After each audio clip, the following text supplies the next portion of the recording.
Goeiedag matriekleerders van 2026. Vandag praat ek met julle oor die gebruik van kunsmatige intelligensie in 'n onderwysstudent se studies. Ons leef vandag in 'n wêreld waar tegnologie meer bevorderd is as tevore. Een van die mees betekenisvolle ontwikkelings van ons tyd is kunsmatige intelligensie. As onderwysstudente bevind ons onsself in 'n uitsonderlike posisie, waar ons as studente moet leer hoe om KI te gebruik en hoe om dit verantwoordelik toe te pas.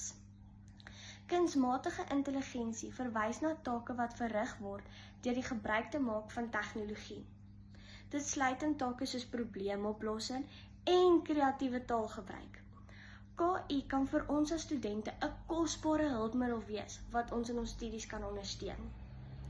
Eerstens speel KI 'n belangrike rol in ons akademiese ondersteuning.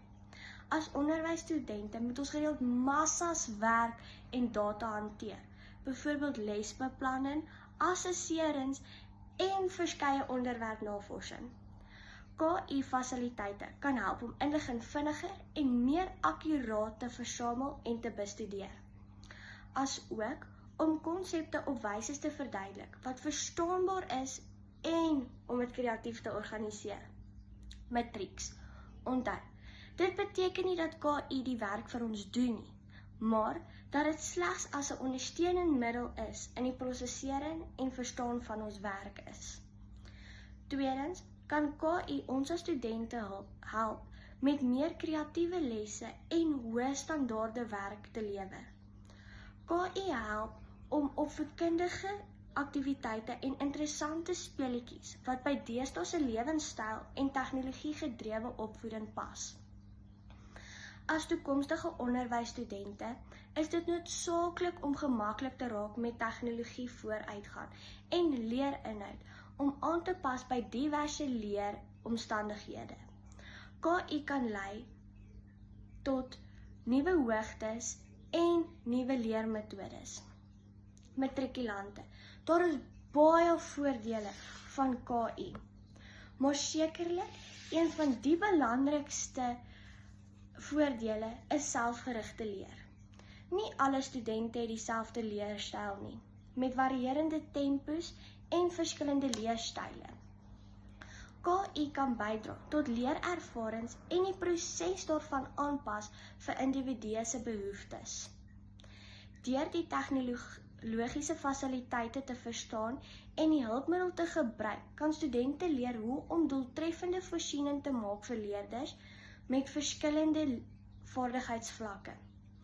Dit is noodgedwonge om die uitdagings en bepalings te aanvaar van KI.